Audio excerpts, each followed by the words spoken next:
Grab the duct tape and mentally prepare yourself for yet another mind-expanding knowledge bomb from America's #1 business coach, Clay Clark. That's it. Bombs away. Yes, yes, yes, and yes. On today's show, we're talking about save now or beg later.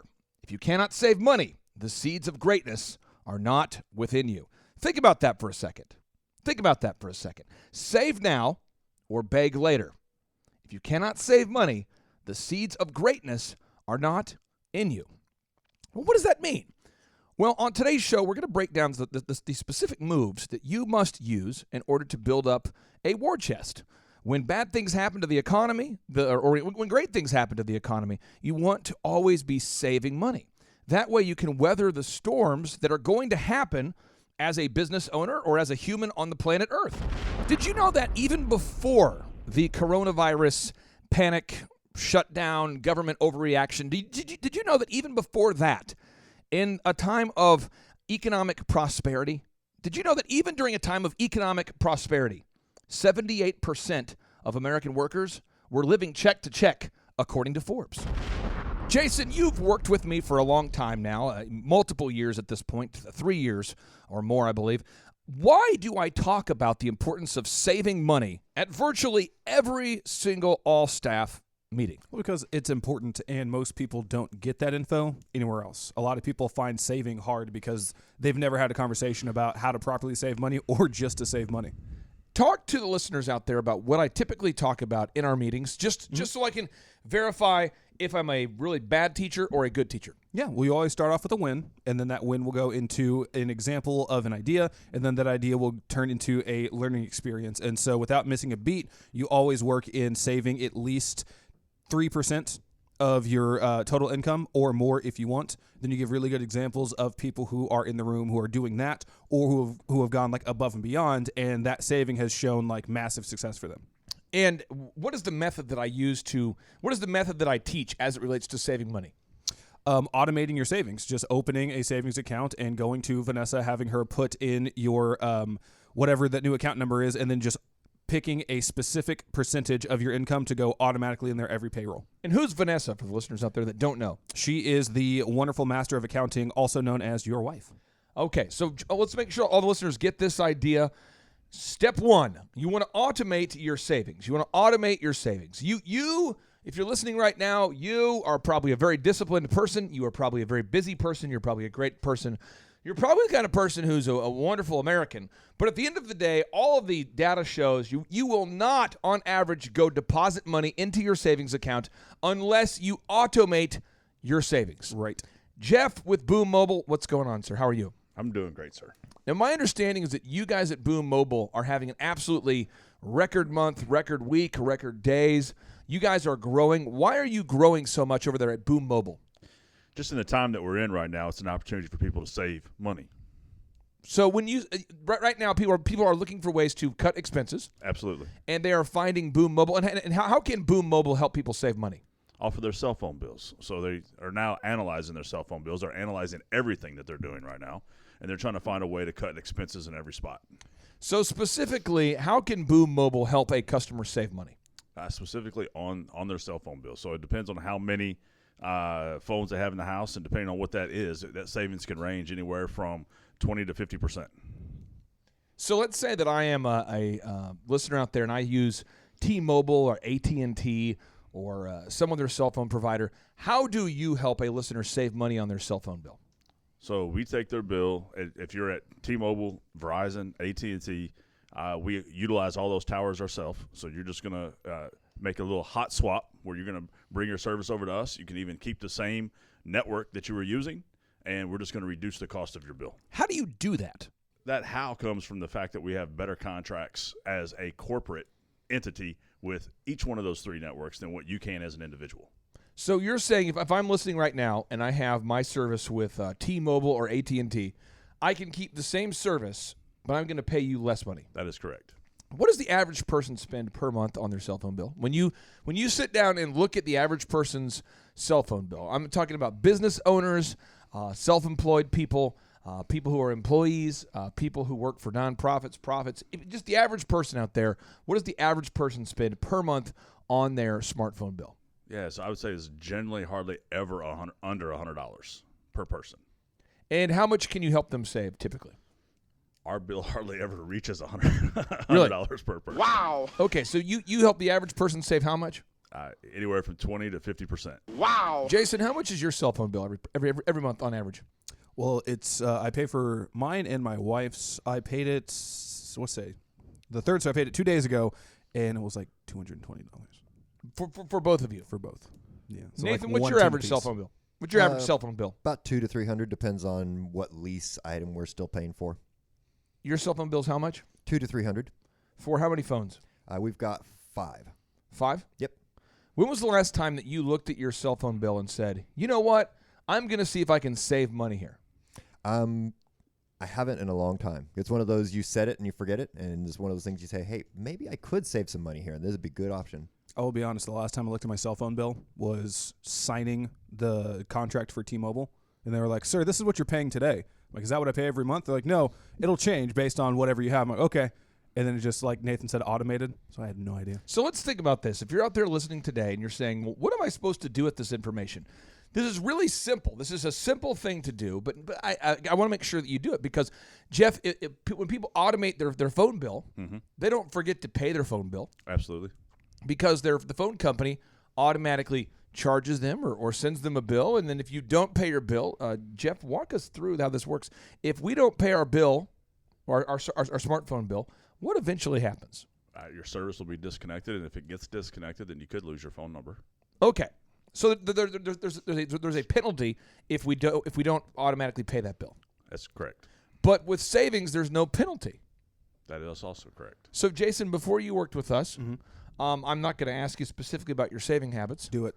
But they were terrible. They were terrible? Oh, yeah. Well, tell me what your saving habits were then, I guess, before coming to work with myself. Oh, yeah. So I was a dumb, let's see, I started working for you guys when I was like 24. So I'd only been working for like maybe 6 years, and I was that paycheck to paycheck guy. Friday would come along, I'm like, cool, I got paid. I'm going to go hang out with my friends. Or awesome, I want those new shoes or, those headphones.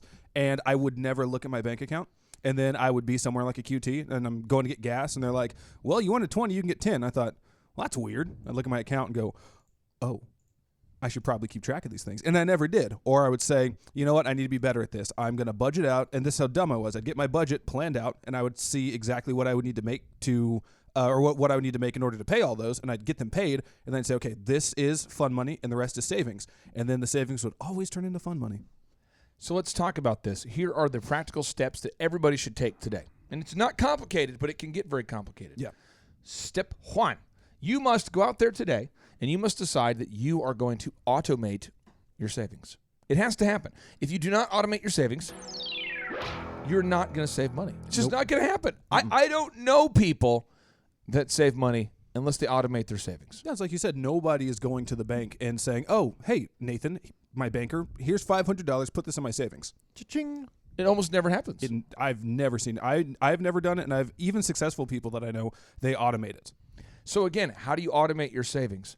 If you work for somebody, again, Jason, what did you do to automate your savings? I filled out a separate direct deposit form, and I had to, one, secure a savings account, and then I had to take that account number, put it on the piece of paper, fill out exactly either the percentage or the overall total that I wanted to come out of every single paycheck, turn that into Vanessa, have her analyze it, and then have her update my, my payroll account.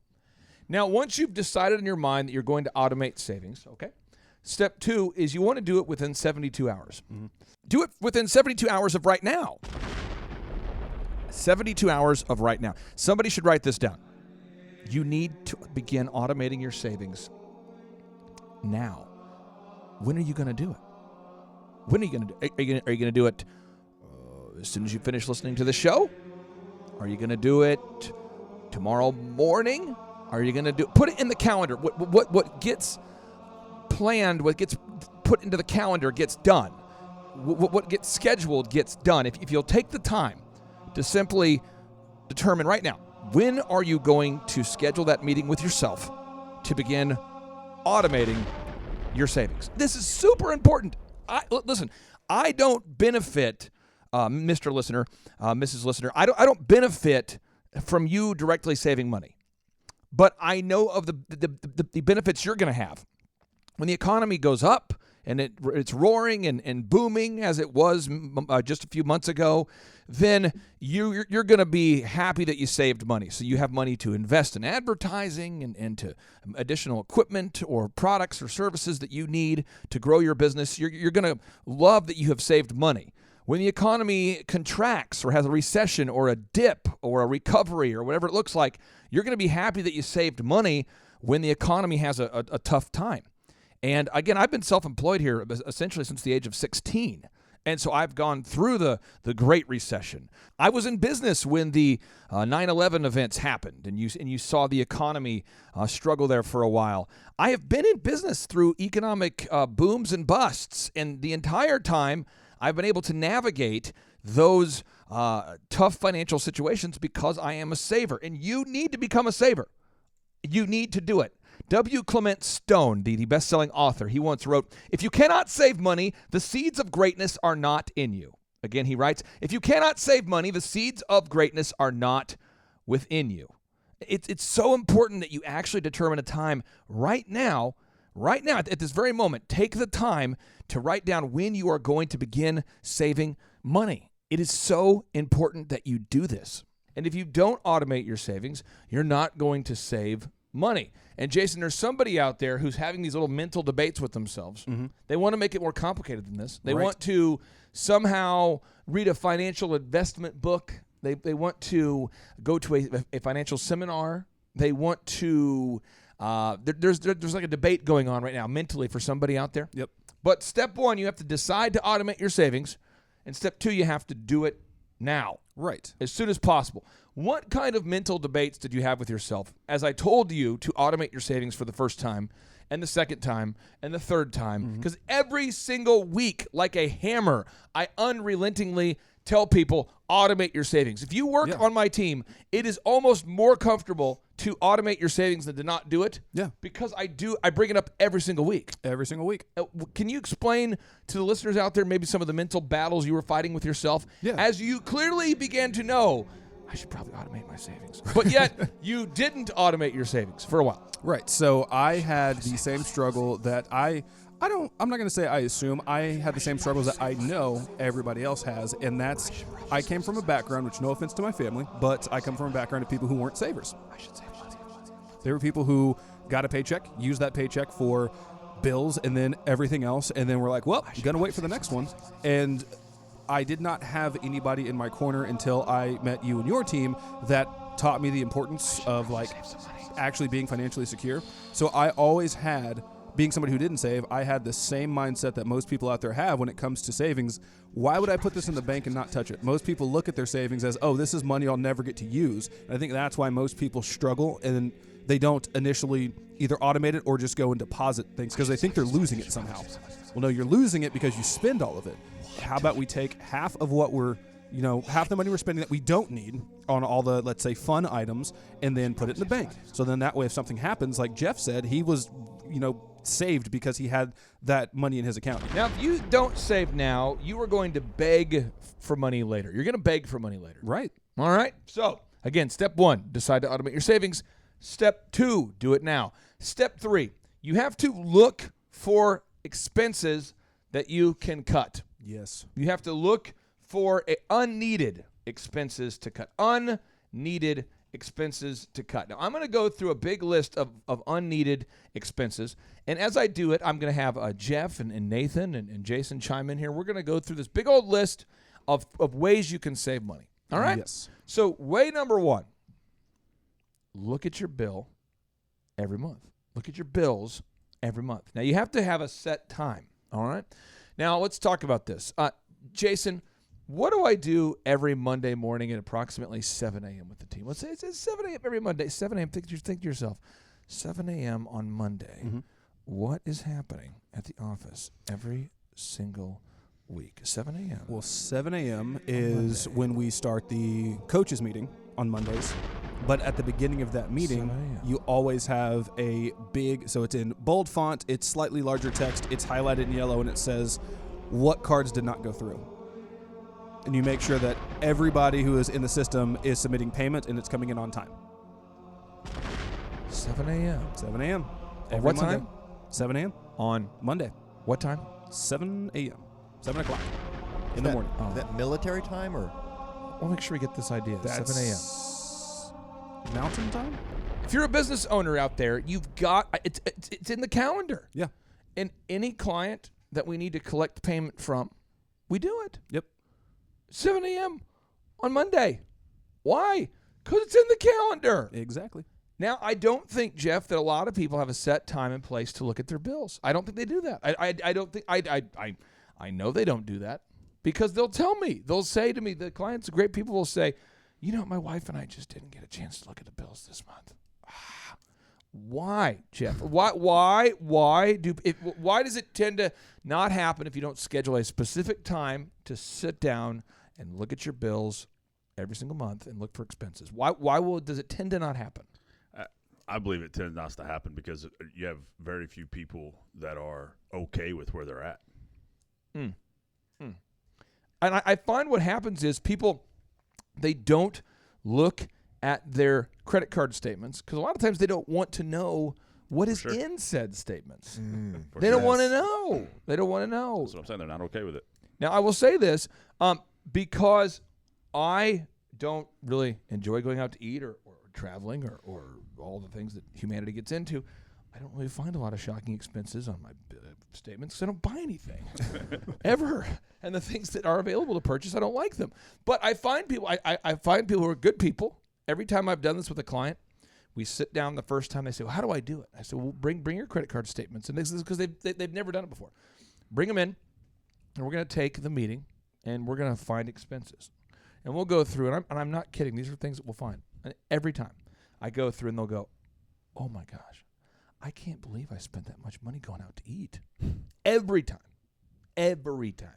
And I'm talking about people with really not the best income sometimes who are dropping insane amounts of money going out to eat. I find employees who have a $12 an hour job who average $18 a day going to Quick Trip and out to lunch or out to eat for lunch. It's unbelievable. It's unbelievable. But when you look at the expenses for the first time, Nathan, why is it again, you're not a financial advisor. You are a carpet cleaning guy who owns your own business. But why do you think every single time I sit down with somebody and look at their credit card statements, we find things on there that they don't need, that they have been spending money on every single month?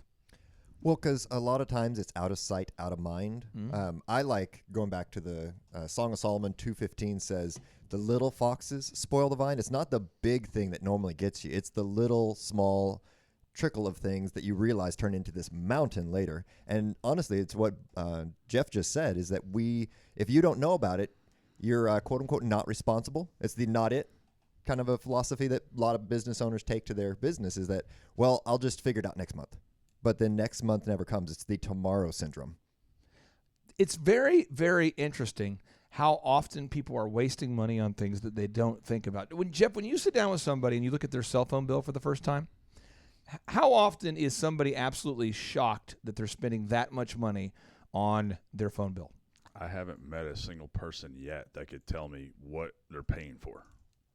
And is the bill normally less than what people think it is, or more? Oh, it's definitely more. And they definitely don't know what they have for that more.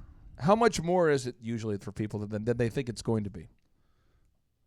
I would say it's anywhere from $30 to $100 more. Than they think it is? Yes. Every time? Yep. Why? Just because they never look at it. I see. What I find is when you go to T-Mobile or you go to AT&T or whatever, the sign says, Jason, it's like four phones. Yep. Get four lines for $200. Yep. And we hear it like that. We're like, 4 lines for $200. We're excited. We want it to be 4 lines for $200. Are you telling me 4 lines for $200? I've done it many times. There's part of our brain that hears. This is how we hear it. Yeah. I'm getting hot. deal. I'm the only guy in America. 4 lines for $100. 4 lines for $200. 4 lines for $200, and I get a free iPad. Come on, woo! We found a treasure. We're like we're it's almost like a secret. Yep. Like we're going. I have found the secret route. Nobody else knows about this. Nope, just us. We almost feel bad. Yep. We're going. We're taking advantage of T-Mobile here. Come on. Paid for. And so it's almost like we have won the and the sales guy kind of makes you feel like you're on like you have found the secret treasure, Right. because the sign says 4 lines for $200. So you feel as though it's like a secret that they advertise and everyone sees, but somehow you're the only one. And the sales guy says, "Now, sir, now here's the deal. I'm gonna throw in the iPad." Like he acts like he's doing this. Yep. He'll say, "I'm gonna throw in the iPad. I'm gonna throw in the phone. Now I'll just add it to your monthly bill. Little, just a little boom, boom, And then you go, he's gonna throw it in. Yep. You hear him say it. They say these words. They say, do you not hear these words? Oh, yeah. I'll just throw that in for you, sir. I'll throw that in. Just add to your bill, monthly, boom, boom. And Jeff, people feel like they're getting a sweet hot deal. Oh, absolutely. And the guy says, "Well, I'll just throw that in. We get the iPad. You want an iPad? I'll get an iPad. Boom. iPad, phone, boom, boom. Get that. You want me to tack on a little unlimited minutes? I'll do that for you. You want unlimited data? I'll throw that in." He's a generous man. Yeah. Very. And he throws in all these things. And then he doesn't mention that every month, what kind of taxes are on your cell phone bill, Jeff? My goodness. What kind of taxes? What kind of fees are on phone bills that people are not aware of? Well, so taxes are a funny piece on the mobile side because, boy, how do I break this down? So the tax side can go anywhere from basically 0 to more than 30%. And if you look at T-Mobile, you look at AT&T, and AT&T is the worst. They sit 25 to 30% on their taxation. Mobile bills don't necessarily have to be taxed because data is not taxed. It's only the minutes that are taxed.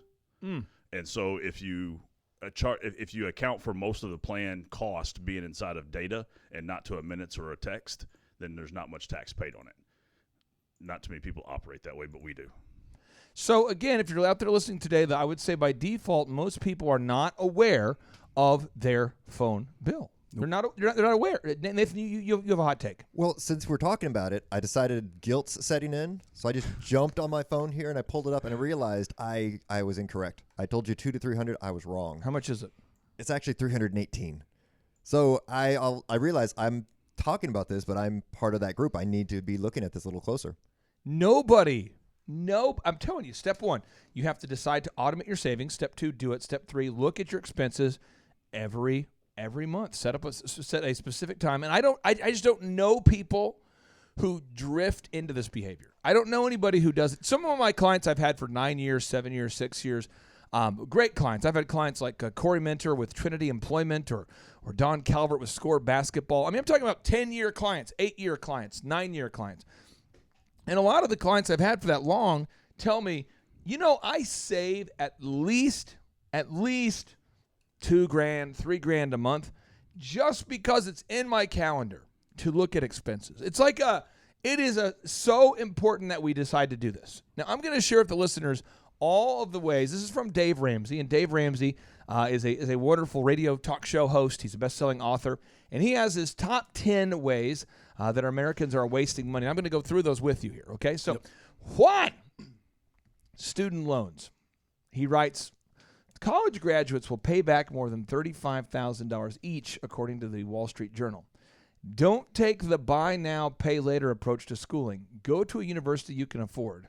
Apply for scholarships and work throughout the year. It is tough to graduate. He says, is it tough to graduate debt-free? Sure, but give it the old college try. Student loans. Jason, did you get any student loans? Unfortunately, I did. Were they sweet? Were they fun? Were they awesome? Oh, they were so much fun, to the tune of $36,000 plus interest. You're on the Dave Ramsey team here. You're fitting the average. Oh, yeah. I shouldn't have gone to college in the first place, but no, he's right. You got $36,000 of college debt? Oh, yeah. Now, let me tell you something about college. I remember college. I was going to Oral Roberts University, and I remember I was paying my way through college, and I had the thought, this school is like, roughly $22,000 a year to go there.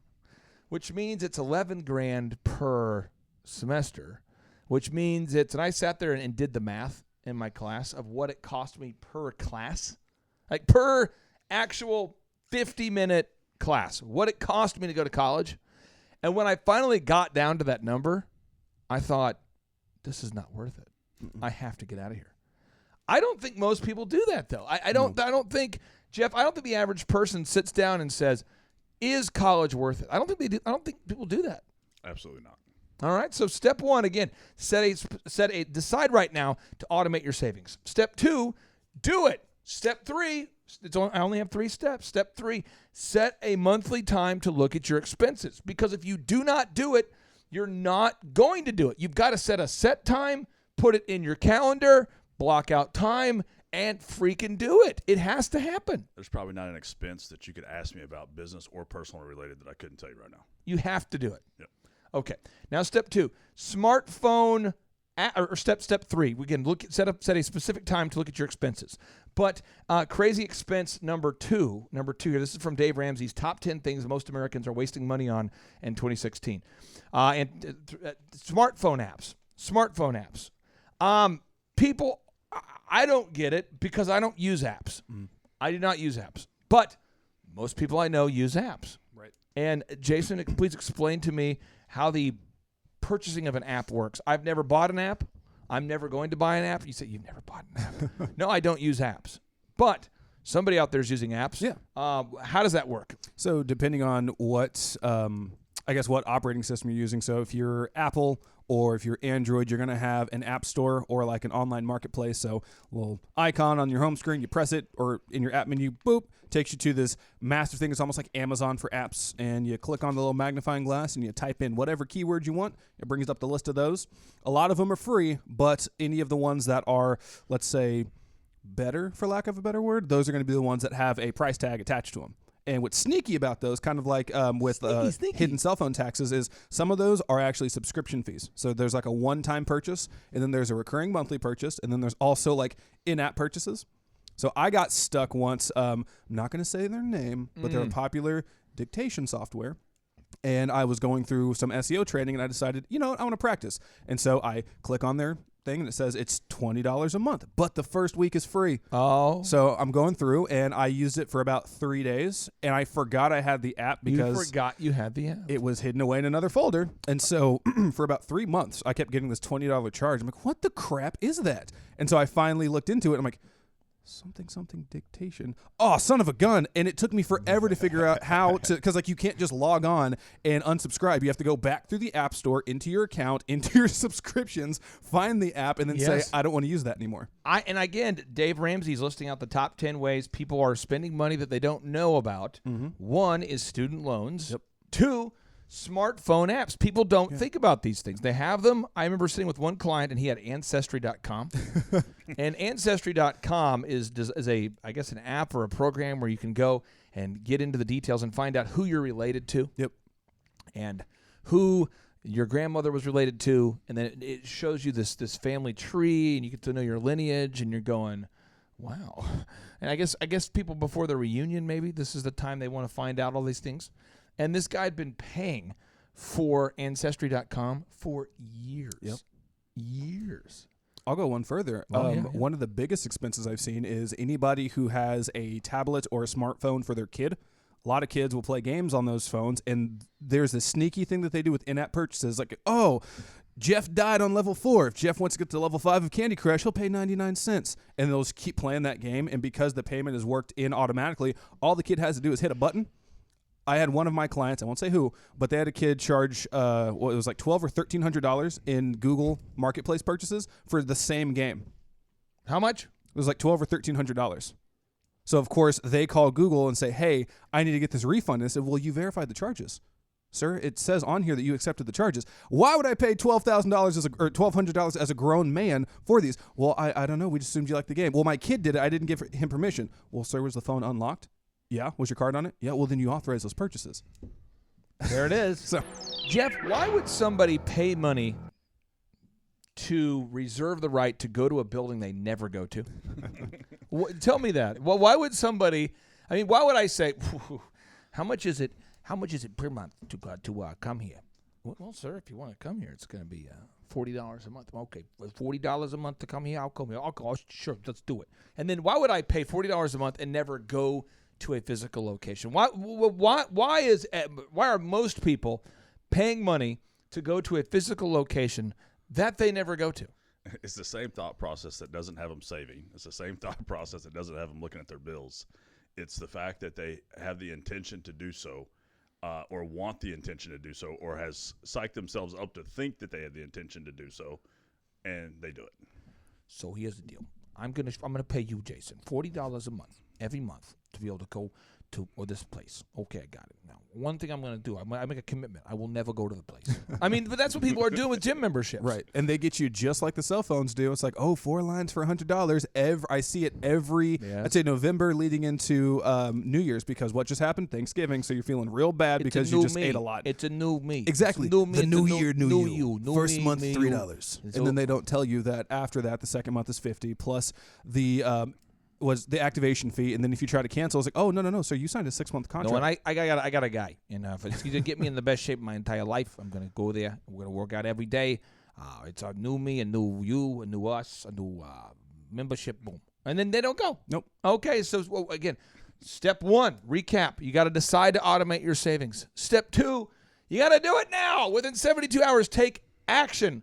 3, set a time to look for unneeded expenses and look at it every month. Coffee. Daily coffee. This is Dave Ramsey. This is the 4th top way that people are wasting money. Daily coffee. People love that daily coffee. They love going to Starbucks. Ooh. True. Shunda. They love going to Starbucks. Oh yeah. They love going to Quick Trip. We have like rituals we do as a society where every time we're like, well, to celebrate the fact that I woke up today, I'm going to go into Starbucks and make a $7 offering to the Starbucks god. I mean, this is what people do. It's like these habitual purchases. I know people that buy coffee every day at Starbucks and they don't even drink it. This is interesting. That makes me mad. They'll buy it and they'll set it down. They'll get into a conversation and they'll walk away. Yeah. I see this. It's habitual spending. True. It's a habit. Okay. Number 5, car payments. People spend a lot of money on car payments. Now, I don't think most people understand how car payments work. Mm-mm. Jason, how is it possible for someone to buy a car and to make payments for the car and then for the car to stop working while they still have payments they owe for the car? How is that possible? Well, 84-month terms. Exactly. So if you decide today that you want to go get a car and you don't have $30,000, you can go to any of the wonderful car dealerships out there, and they offer what's called financing. Oh. So you can get financing from the dealer, which is typically better, but most people won't qualify because their credit's not in a good place because they don't save. But so you can get financing from any of these third-party sources, and what they'll do is kind of like, I wish I could do that awesome Guido voice you do, and they'll be like, so what we can do for you today? Boom. Yeah. Here's what I'm gonna do for you, sweetheart. Okay, I'm gonna do what I normally don't do. I'm gonna do what I do. Right. And I'm gonna and they act like they have billions of dollars to lend, like they are a benevolent lender. Yeah.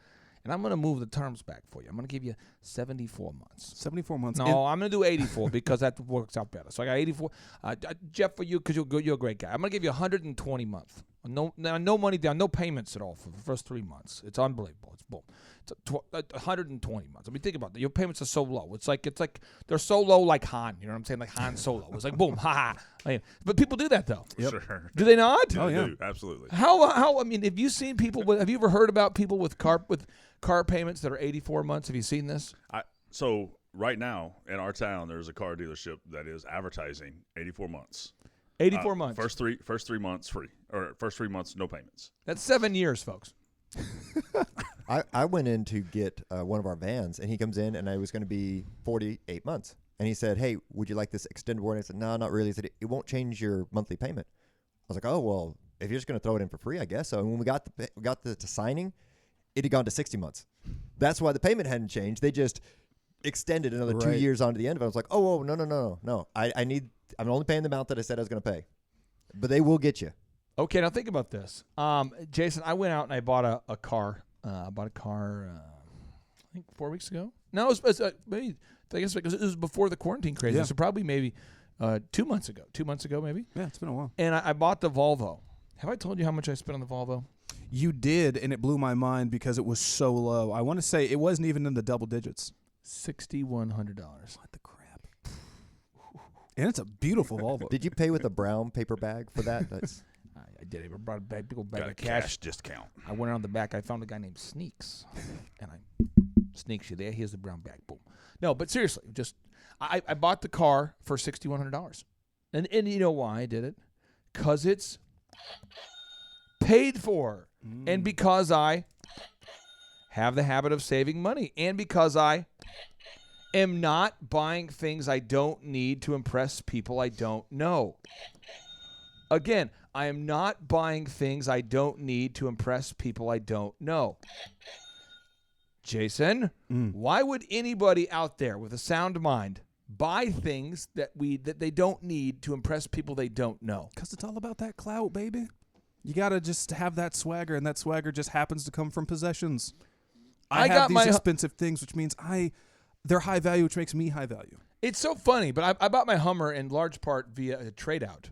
And I had that car forever. I did sales training with a company. Part of the deal was I got a big trade out, so I got the Hummer.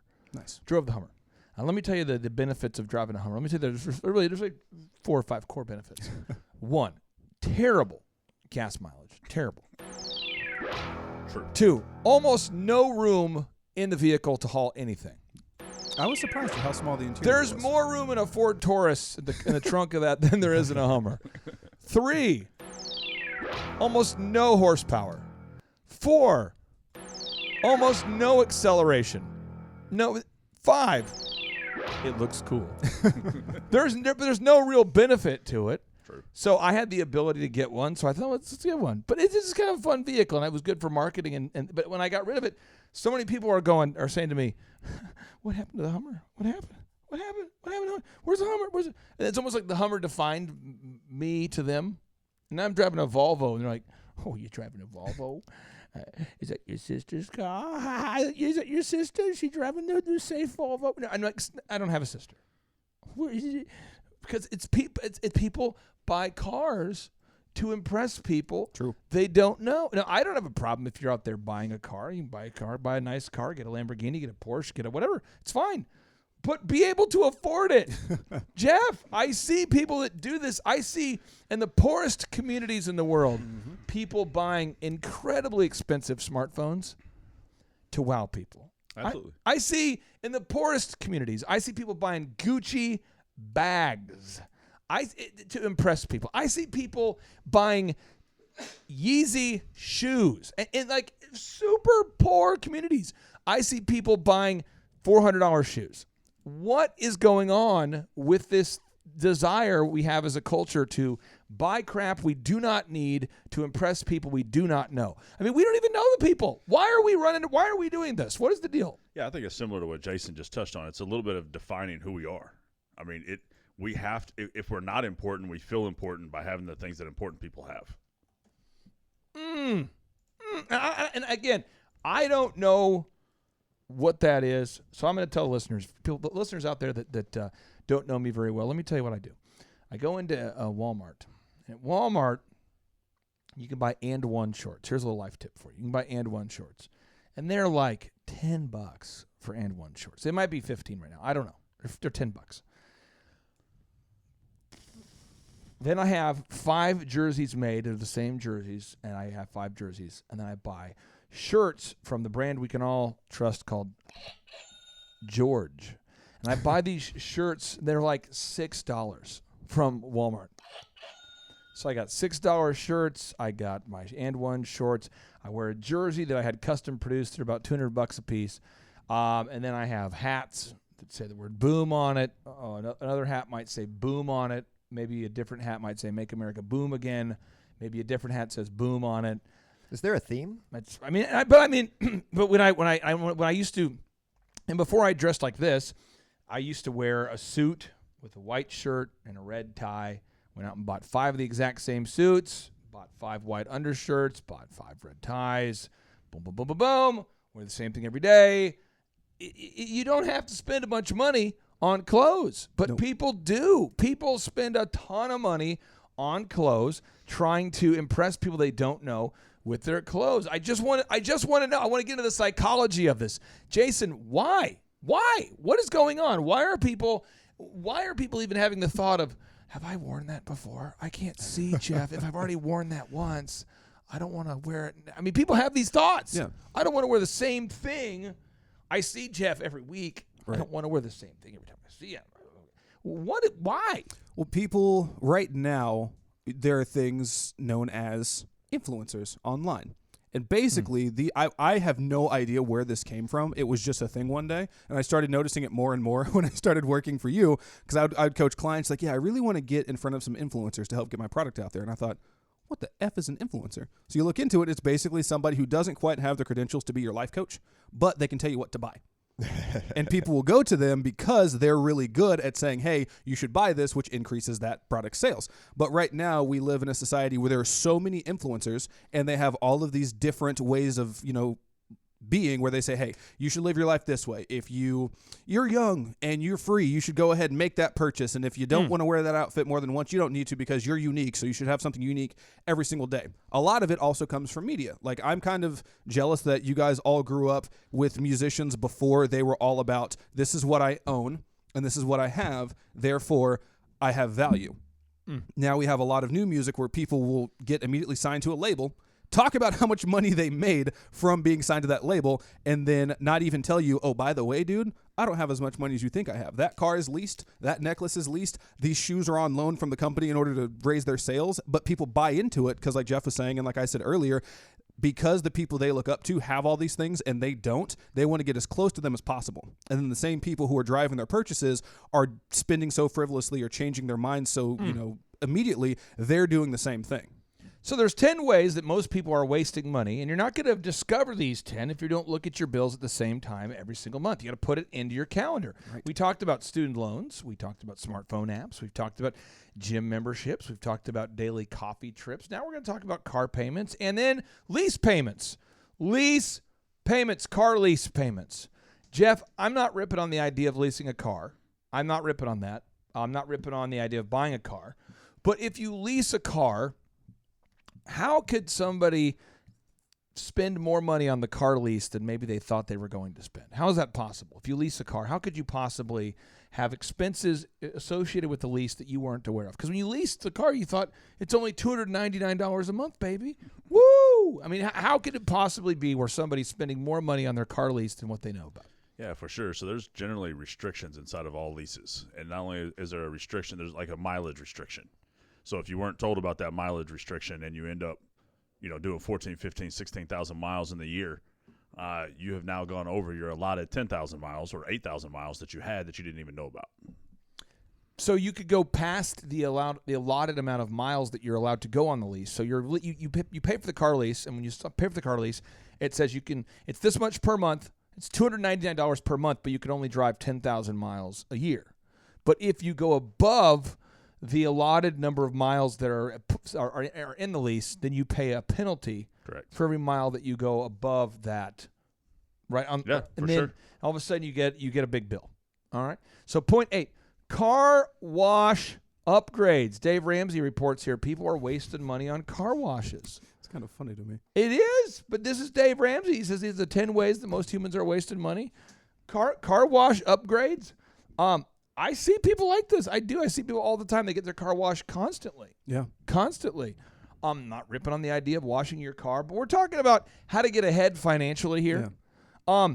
Jason, is there something else that you've seen people waste money on where you say to yourself, how is it possible that you who has no money is spending money on this? Have you ever seen poor people and you thought to yourself, how is it possible that you're spending so much money on this? Oh, yeah. What are areas where you see people wasting money consistently? I'm going to get into that in just a second, because the car wash thing, I have to give a shout out to my neighbor across the street. Oh, yeah. His name is, what is it?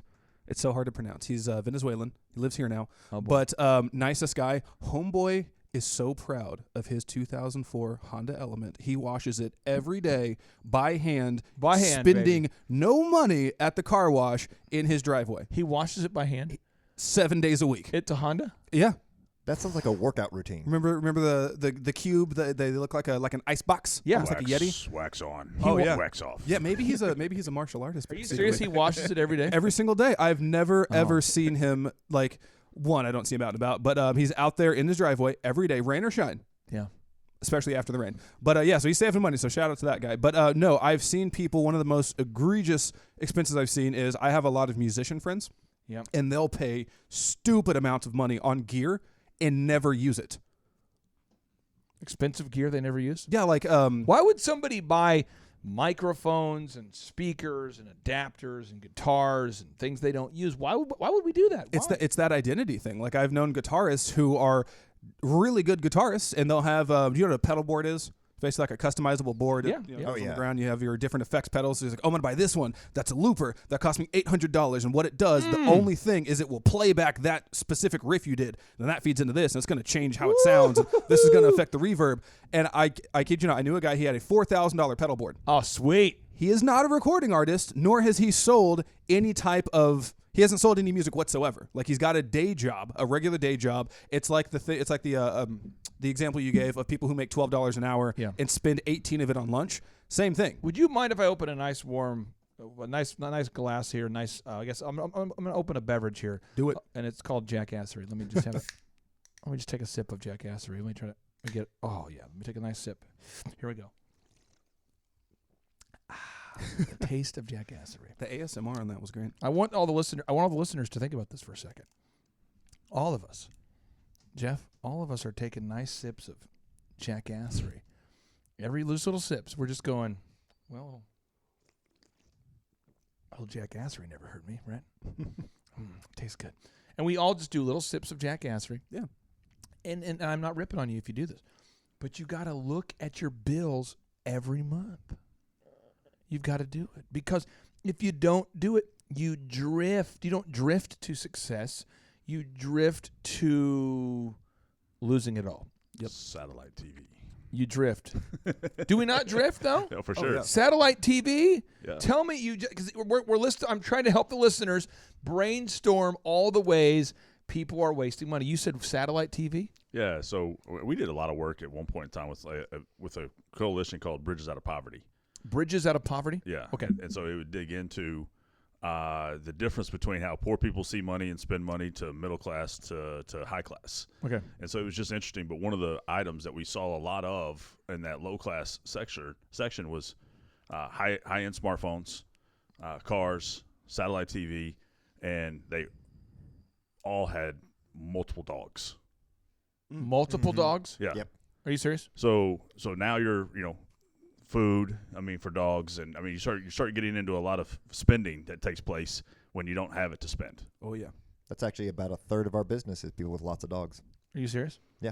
And Dogs get the carpet and dirty. you are a carpet cleaner. Oh, yeah. Tell the listeners out there what's the name of your company? What's your web address? It is Complete Carpet, and the web address is completecarpettulsa.com. So you would agree that people spend a lot of money on cleaning their houses as a result of their dog?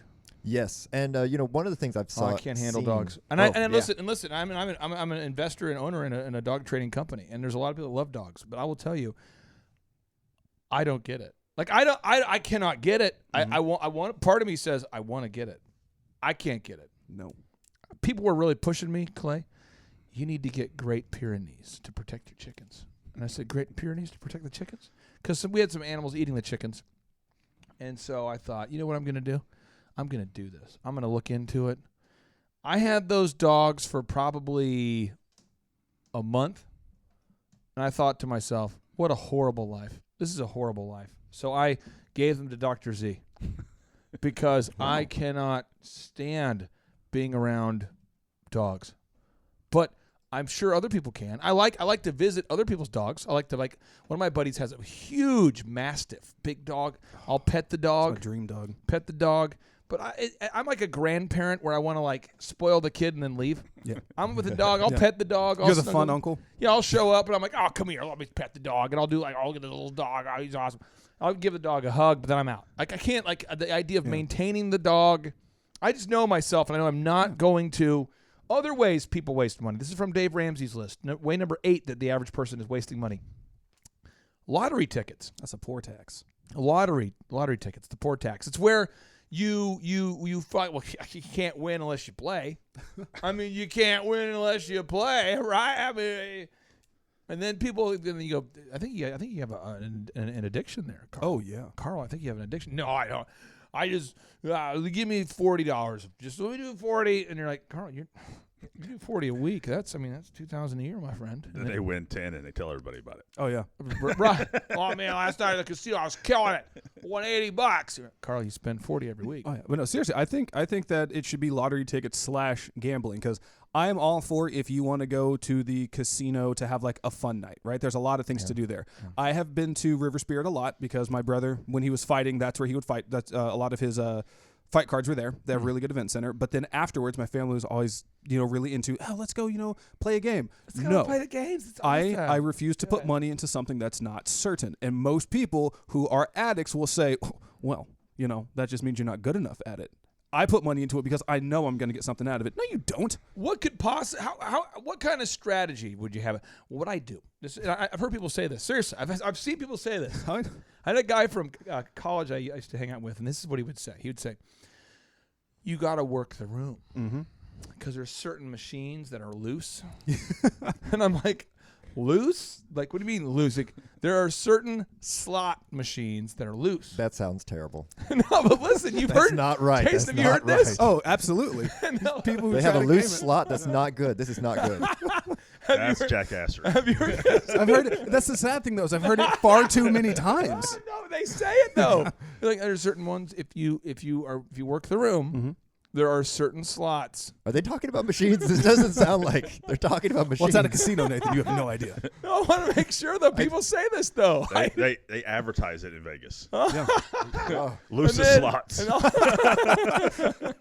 And then what happens is though, they'll walk around. I'm not kidding. This guy used to walk around, and I'm like, "What are you doing?" And there's like a machine that has like Dolly Parton on it. I think there's one. There's a machine that had like Britney Spears on it, and there's like a Jurassic Park theme. And then there's one that's like, there's always different themes. Right. They're usually like movie themes. There's like Indiana Jones Wheel theme. of Fortune. Wheel of Fortune theme. And then every machine, you walk up to the machine, you put in a quarter, you put in $1, you put in 10 cents, you put in a penny, you put in $5, whatever the number is. You put in the money. And what you do, here's the pro tip, folks. You pull back the lever. Yeah. And it goes, or you hit the button. And he goes, ding, ding, ding, ding, ding, ding, ding, ding, ding, ding, ding, ding, and then you see it's like a digital thing. It looks like things are trying to align. There's usually 3 numbers that try to align, or 5 numbers, and they're spinning. And then I didn't win. Well, let's do it again. Yeah. And I'm not sure how this is fun. Yeah. I don't get where this is fun, but it's like ding, ding, ding, ding, and then the casinos realized if we can allow people to use their credit card at the casino, then they'll just keep spending. So now you walk up to the casino guy, and you say, "Hey, casino guy, here's the deal. I want to use my credit card here.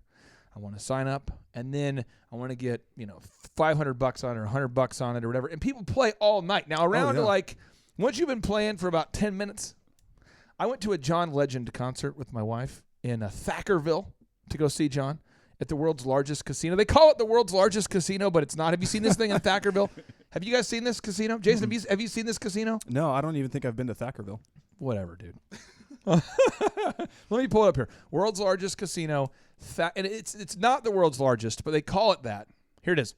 It's called the WinStar World Casino, found in Thackerville, Oklahoma. Oh, no. About an hour south of Oklahoma City and 1 hour north of Dallas, the WinStar World Casino is the largest casino in the world. It has more than 600,000 square feet of gambling. I don't understand how it's the largest in the world because I've been there and it doesn't feel like it's awesome. Yeah. But Definitely does not look like the Bellagio. It has like a veneer that's kind of interesting, but you go there to Thackerville, and I went to see John Legend, and my wife, goes to the restroom, and I thought what I'm going to do is I'm just going to look around this place and see what's going on.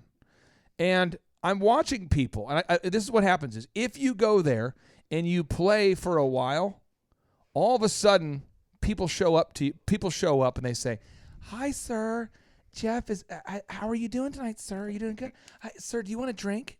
Now, why would they offer free drinks to people that are playing the ding ding ding ding ding ding ding ding ding ding ding ding. Well, people who are playing this game, the game that requires no strategy.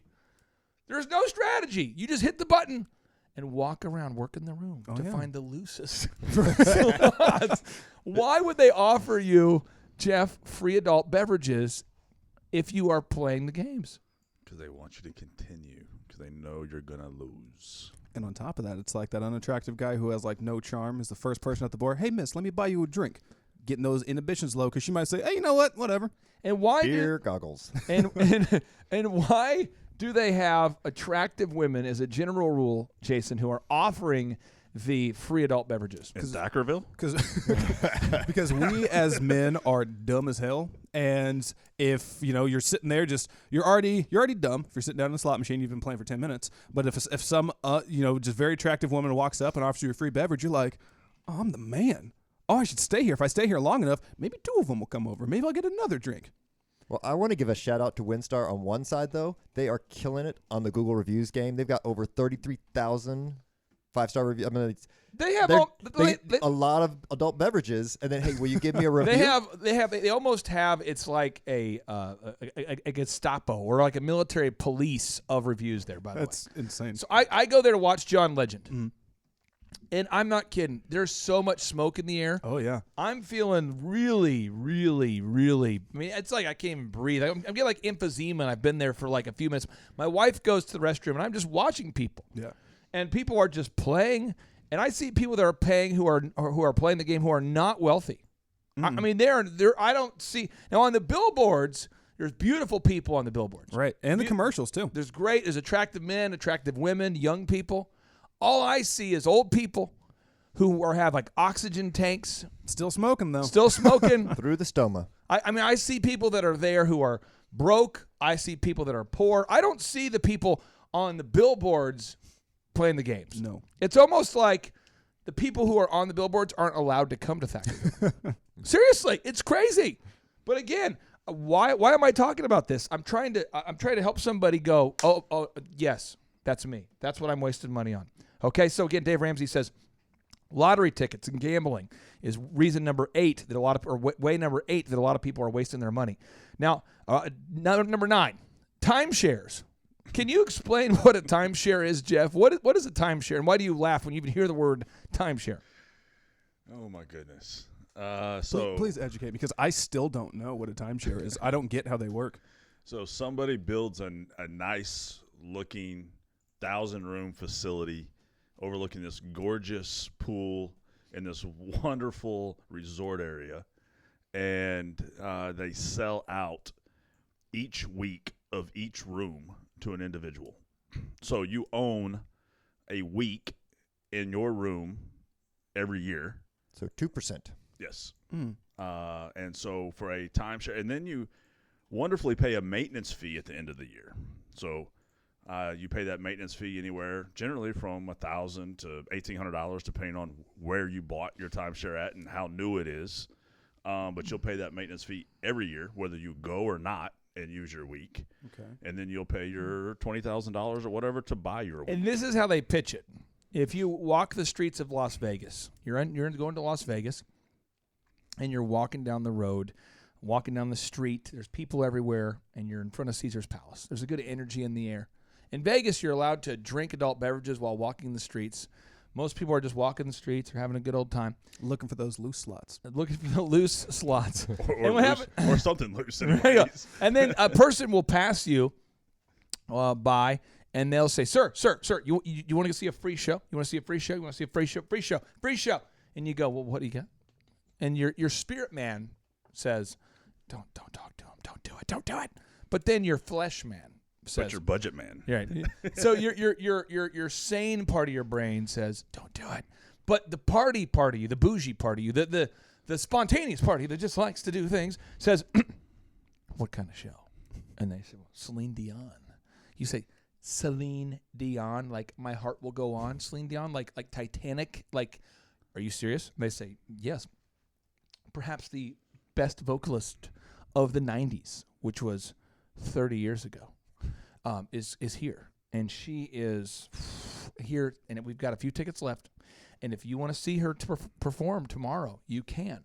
And all you have to do is take a quick 30-minute tour of our newest property that's being constructed right here off the strip. It's beautiful. And you're going, well, I don't know. And they go, it's just 30 minutes. And we're throwing in a free buffet. And you go, a free buffet? And they said, free buffet? Free, is it how free is it? They said, it's 100% free. Oh, woo! So you now come back. Your wife's been shopping or walking around the M&M store or some store. She's in Margaritaville store buying a shirt. Your wife's having a good time on the strip. She went into the Caesar's Palace, and maybe she's looking at purses, and you find her and you say, babe, I've scored a deal. What's the deal? Oof. Got us free tickets to see Celine Dion. We're going to be sitting in row 506, and it's beautiful. We'll be able to see her. We'll be able to see her. We'll know it's her. We're so far away, we'll know it's her because of the big screen, but we can't really know it's her. But we're row 506. It's incredible. And we're getting a free buffet. Free crab legs. Come on now. She said, well, what do we have to do? You said, we just have to do a quick 30-minute timeshare. So the next morning, you get up early. She gets up early. You brush your teeth. You get all dressed up. You dress up kind of nice because you're going on a date. And there's a shuttle that picks you up. And you're feeling good because it's a nice shuttle. It's a beautiful shuttle. It's got leather interior. It's air-conditioned, climate-controlled. They pick you up, and you're in what I call the sucker bus. Oh, yeah. And on the sucker bus, they say, folks, we're going to be driving here. It'll be about a 10-minute drive to our new featured property, our deluxe, our exclusive new property, where it's beautiful and property. Would you guys like an adult beverage? And you're going, well, based on the fact that it's 10 a.m. and I'm in Vegas, sure. Absolutely. So now you've had an adult beverage, and they get you off. The bus stops, and they say, folks, feel free to exit the bus here, the shuttle, and your tour guides will be with you. They call them tour guides. I call them shameless salespeople. Oh, yeah. But the tour guide says, well, guys, we're gonna take a gander here on our beautiful property. We're gonna break up into groups of two, so you two will be with one tour guide. You two will be with one tour guide. So they break you up into groups. And then the truthiness begins. The truthiness. And the sales guy will say stuff. And have you ever been on a timeshare tour before there, Jeff? Twice. Oh, yeah. This is what the guy will say. He'll say, folks, you'll notice this property here, beautiful. He's just talking to two people. This beautiful, pristine property is one of the most exclusive resorts that's been erected here on the Strip for some time. And in fact, we have several celebrities that have already secured rooms, apartments, condos in this deluxe property. We have several big-name celebrities. So you go, oh, my gosh, wow. So you're thinking, well, if a big-time celebrity did it, then I should maybe. And then they say things that are kind of true. There's either absolute truth or there's a lie, but they do truthiness. Mm-hmm. So they say we've had several prominent celebrities that have already secured. Now, I'm not allowed to disclose who they are. Of course.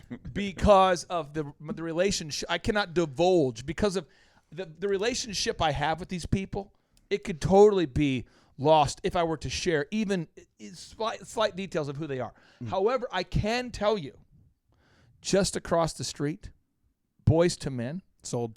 They have a condo over there, and so does Celine Dion, just across the street. Now, but you kind of, in your mind, you wanted to hear that Celine Dion also has a condo here. But what they said was that several prominent celebrities have purchased condos here. And just across the way. Here, meaning Vegas. Right. And you are like, oh my gosh, several prominent celebrities? And then they say, now, folks, the world's wealthiest people all invested in one thing.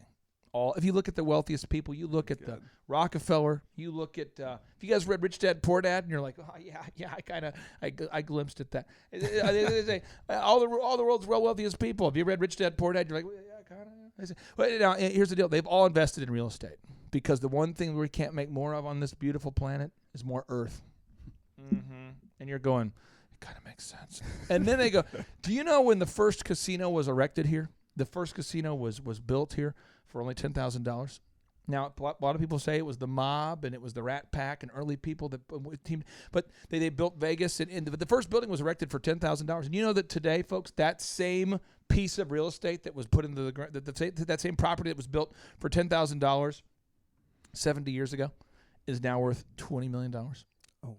And you're going, oh my gosh, I have found the secret. And you want to believe it, Jeff, and it's truthiness, because what he doesn't share with you is there was a piece of dirt where a casino was erected 70 years ago. And on that piece of dirt, they completely bulldozed the building, and they've built like the Aria, or they've built Caesar's Palace, or they've built Trump, or they've built some big tower there.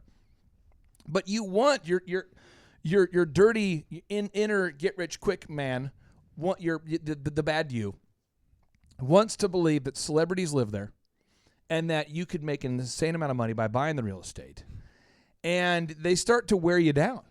They wear you down. And how long was your tour? Well, either one of them lasted more than 4 hours. So you got the Gilligan's Isle tour. Oh, and both of them started out to be 30-minute to an hour tour. Yes. Where I had to actually fight one of them, send my kids and my wife to the car so I could get my driver's license back so I could leave. How long did it take again? Over 4 hours. I think that a lot of people think it's going to be just a 30-minute tour because they say it's going to be. Right. But I'm not kidding. My wife and I did it, and it was hours. Yeah. And I don't know if it was 4 hours. It could have been longer. It could have been. But they start to, and they work on you. Well, they start to guilt you. Yep. I mean, they'll start hammering you with the sales pitch, like, "Oh, so your kids aren't important enough, Right? For you to." I mean, they just start coming at you in every way possible. Now, have you guys ever seen the movie Queen of Versailles? Have you seen this movie? It is a phenomenal movie, and it's a movie that was shot. It's an American documentary that was shot in 2012 by this lady by the name of Lauren Greenfield. And in the film, they depict these guys were the owners of the Westgate Resorts. They're the number one timeshare salespeople of all time. And it is an awesome documentary because you get to see the most shameless timeshare pitches of all time. And I just remember with mine, they go through it. And in the movie, they talk about this. But my guy, he says this to me. He goes, because now they pull you aside. After they've been giving you beverages, they've been serving you meals. They've been giving, I mean, they pamper you. They say, guys, the tour, I remember this. The guy says, no, folks, the tour should be a half hour. However, our previous tours run a little bit long. They're buyers, they're buyers, and they're buying what someone wants to buy. I mean, we don't want to turn them down, and it's only about 15 shares left, 15 availabilities left, and they're a buyer. So we're going to let you guys, if it's okay, you guys want to go by the pool, we're doing a couples massage. You guys want to do free couples massage?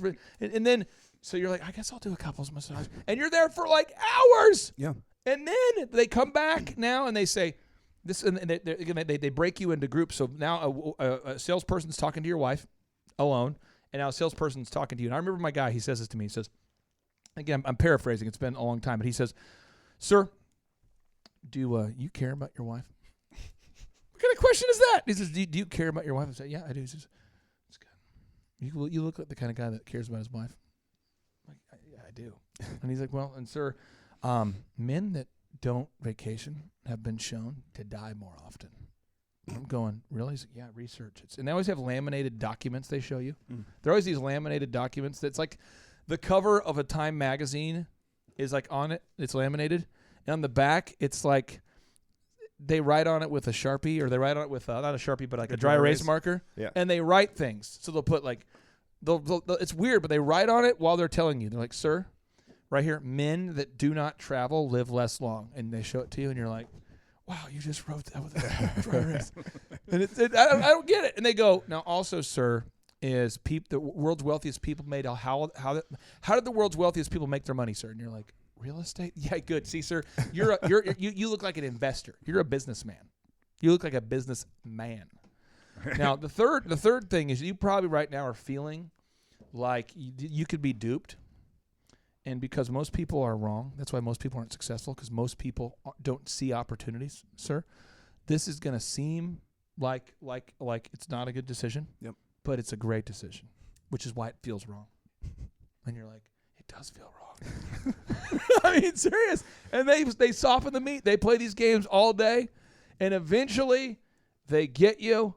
And somebody out there listening right now, they got you. Oh, yeah. Oh, yeah. And so, again, I'm mentioning these things because I want our listeners to do well financially. Right. All right? So you want to think today, do I have a timeshare? If you do, try to get out of that thing. Okay? If you're buying lottery tickets, stop. Car washing, car leases, car payments, coffee, gym membership, smartphones, student loans. Pro tip, this is way number 10 that the average person is wasting money. Shipping charges. Oh, yeah. Shipping. I see people shipping a lot of things. Shipping this, shipping that, ship. People are buying online. They don't factor in the shipping costs. I see it all the time. I don't buy a lot of stuff online, but a lot of my clients will say, I'm shipping in ink to save money on ink for the printers. I'm shipping in toner to save money on the toner. I've seen people who have started shipping their pants. Oh, no. Now, let's talk about this for a second, though. Shipping fees. Jason, have you ever bought something online and realized, man, the shipping and handling was almost as much as the thing? My new thing is if I don't agree with the shipping charges, I just do not get it. Because I've had in the past, I'm trying to think of what was the worst one. Supplements I bought. Had a great deal on the supplements themselves, but the shipping was almost like a fourth of what the actual supplement was, which is ridiculous. I understand it has to get to me. Somebody has to be paid in order to package it and send it to me so I don't have to go get it myself. But yeah, I've been hit with some, and that's one of the things that makes me buy less frequently online. Because I will always, like if I go to Amazon, I look, 1, isn't Amazon Prime available? So can I get it fast? 2, does that play into how much I'm going to be charged to ship it? And if it's anything over, let's just say like $10, yep, I skip it. So core idea, I want to make sure we're getting this. Save now or beg later. Save now or beg later. And there's 3 steps. There's 3 steps to getting ahead here. 1, decide right now to automate your savings. True. All right. Step 2, do it. Within the next 72 hours, find a way to automate your savings. If you own a business, just find a way to automate your savings. Do it where it's an automatic thing. When you if you pay yourself via paychecks, like my wife and I, we get a check from paychecks. We pay ourselves through payroll, and we just automatically save money. We just tell them, hey, we want this percentage of money going here. We just do it. You got to do it. And then 3 is look for unneeded expenses every month. Schedule a time to look for unneeded expenses. You have to do it. Now, Jeff, if somebody out there is listening today and they say, I want to save money on my cell phone bill, you claim that you can save people a lot of money. And it appears as though this past week you've been bombarded by people looking to save money. This past month, how many new clients have you brought on in the last 60 days? Last 30 days alone has been over 12,000. Really? Correct. Woo. And how do people reach out to you? How does that process work? They either hit us at www.boom.us and we just sit and chat with them and go over their bill, or they call at 800-767-5599. So it's www.what? Boom.us. Okay. Or 800-767-5599. Okay. So that there it is right there. For sure. But if you're out there today and you want to save money, again, I want to make sure, full disclosure out there, folks, I do not endorse or not endorse Boom Mobile. I want you to check it out, see if it's the right fit for you and your family. But I don't want you to just listen to this show and do nothing. I don't want it to be entertainment. I don't want it to be another example. This is from the book The Automatic Millionaire, the author David Bach, who we've had on the show multiple times. He says, remember, inspiration unused is merely entertainment. To get new results, you need to take new actions. So I'm asking you right now, are you going to automate your savings? Decide to automate your savings. Step 2, do it. You've got to do it within the next 72 hours. You must take action. And 3, schedule a time to look for unneeded expenses to cut and put it in your calendar. If you don't do it, you're going to just year by year, month by month, money's going to be drifting away. Yep. It's going to happen. And with this Corona shutdown, I can't stand the Corona shutdown. It makes me crazy. I don't like that it infringes upon your First Amendment right to peaceably assemble. I do not like that all of the science goes against the idea of even having a quarantine. I do not like the shutdown. I can get into a lot of specifics as to why I do not. But I can tell you with the shutdown, I have never freaked out about the financial aspects of the shutdown because I save money. But what if you don't save money?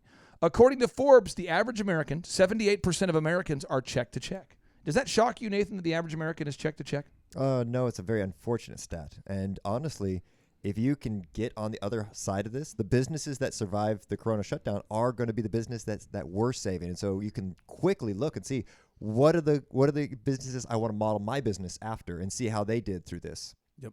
It's just don't get yourself in a bad situation as a result of choosing not to save money. And now, without any further ado, we like to end each and every show with a boom. So here we go. 3, 2, 1, boom.